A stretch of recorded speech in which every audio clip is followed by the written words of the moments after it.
Hello everybody, welcome to the Wonky Ankle, where I talk about electronic music, both new and old. And today I'm talking about the debut album from Oliver, Full Circle. Oliver is an electropop slash new disco duo consisting of Oliver Goldstein and Vaughn Oliver.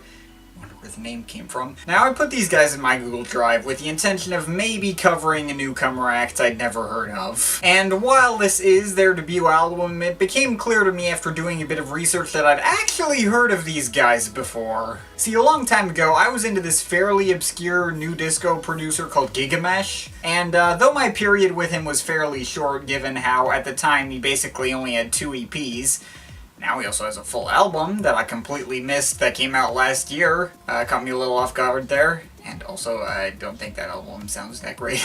But one of those EPs, All My Life, was released on a label called Kitsune Music, which is also famous for artists like LaRue, Two Door Cinema Club, and Digitalism, and had a particularly unique design on the cover. And this design carried over to other releases on the label who couldn't be bothered to come up with a cover themselves, including a single from Oliver called Dirty Talk, which caught my eye around that time in the iTunes recommended section. I ended up not checking out these guys as that particular single didn't strike me as amazing, but oh well, now we're here. I'm fairly certain Oliver has remixed Gigamesh before as well, but I digress. So now these guys have a debut album, and it seems these guys have gotten their names out there a bit more, as we've gotten more than a couple of guest appearances. We got Sam Sparrow, who I know for his performance on the Basement Jaxx track, Feelings Gone, which is seriously one of the greatest tracks ever, by the way. We also got Chromeo and De La Soul. Wow. I mean, not exactly an A-list lineup, but those are some names that got my attention. I got a pretty good idea on what the overall sound of this album would be like, but the question remained if this would actually impress me in any way. The Gigamesh album was a little disappointing, from what I could hear of it, so I was a little wary. So, how does Full Circle fare? Better. Definitely better. I'm not gonna act like this album blew me away or anything. It's nothing I haven't heard before, but it is well done for what it is. I should get right off the bat my main criticism. This album, first and foremost, as I just said, not very original.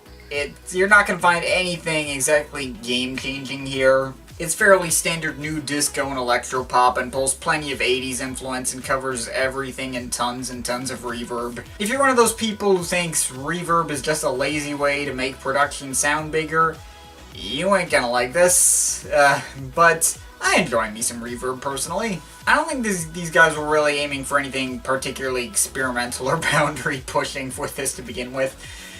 So I won't rag on it too hard for that, but as I said, for what it is, it's some damn good stuff. What Oliver lacked in inventiveness, they make up for in some really gorgeous production here. All the grooves are solid, the hooks are good, they stick to that established formula, and did the absolute best they could within that specific framework. So big highlights for me. Chemicals with MNDR was a really catchy and nice sounding track. A poppier one, too, that could be an easy lead single, hits me in the same way a track like You're On by Madion does. I preferred this to the other track with MNDR on it, Falling Back, which was also pretty decent but not as catchy or energetic. Last Forever with Sam Sparrow was not as good as Feelings Gone, big surprise, but the groove did immediately hook me in, and that track was a ton of fun. And has some really great bass lines too. Also, the track has like this outro which has these cool piano sounds on it. Heart Attack with De La Soul was just as fun as it sounded.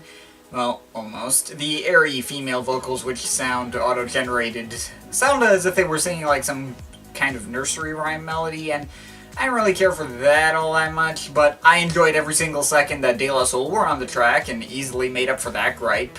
Wherever We Are featuring Elohim immediately reminded me of Porter Robinson, which was pretty interesting. The airy female vocals over the slower beat definitely reminded me of similar sounding areas on Worlds, albeit with much cleaner yet also darker production. There's a pretty nice DJ Snake, You Know You Like It-esque vocal chop drop on this one that I liked, and also a really chill sax solo right at the end.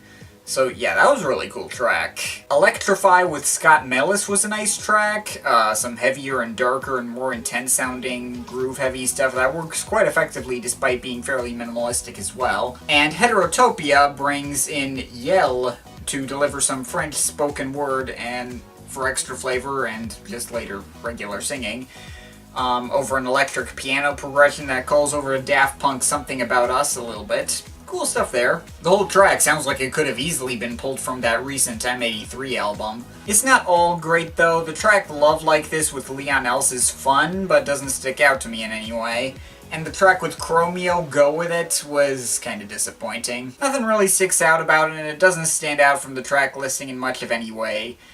I mean, to be fair, I really only know Chromeo for the track Fancy Footwork, which I found on an iTunes Essentials playlist once, ages ago, but that track's pretty good. Was hoping for a little more out of that one. I mean, it's basically just Com Truise meets Daft Punk. Nothing mind-blowing there. Also, Oliver have more than a few tracks purely done on their own merits without any guests. Like the pretty cool ambient album intro and outro notwithstanding, I found a lot of these tracks have a particular, Com Truise vibe to them. Like, especially the track 1. Dead ringer for that guy's style. And that 80s throwback, or I guess, synthwave influence? It bleeds through this whole thing from that point on. You hear it not just on the Chromeo track, like I mentioned, but also Falling Back, and Heterotopia, and Wherever We Are's outro section. And the track Space and Sound as well. That track, by the way, is probably my least favorite, as it has a lot of these chipmunk vocals that kinda put me off. Not the most enjoyable track. The album's opener, Automatic, is fine. Didn't really clinch me in the same way the following track, Chemicals, did, but it works well for this album. Maybe it could have worked a little better if it placed, a little later on in the album. And that leaves the album's ending, At Night. It's an instrumental and probably my personal favorite track on this whole thing. It's kind of a more downbeat track, focused mainly around a progression of piano chords, which, while maybe reminding me a little of Calvin Harris, it's got much more sleek and satisfying production than 90% of what he has to offer. And also a section in the middle where it sounds like we're entering some dreamlike nightclub where you hear a door opening or something and a disco groove that gets increasingly more pronounced. I mean, is really just simply cueing there, but it works really well. So that's about it as far as individual tracks. There is a part of me which is kinda hesitating on this album, as I know there's not a single original idea in the whole thing, and the Com Truise-y segments didn't really drag me in as much as I'd like, but this album is overall pretty damn solid for what it is. The dance tracks have good grooves, the pop tracks have good melodies, the whole thing has a pretty nice atmosphere to it, thanks to all the reverb, I guess. Not an album that super impressed me on a technical level or a creative level. Objectively, this album probably isn't that good, but it is very well fine-tuned to my personal tastes. Pure personal enjoyment-wise, the album kept me interested and invested the whole time, and I might even end up coming back to this one later. I'd say if you're looking for a solid, well-produced, commercial, new disco album, Oliver delivers some pretty damn good stuff. I'd say this thing's worth a shot, and I'm overall feeling 7.3 out of 10. But of course, this is just my opinion. You can feel free to disagree with it, but I'd like to hear your thoughts, so leave the comments in the comment thing down there. But yeah, that's pretty much it. That's all for today. See you next time.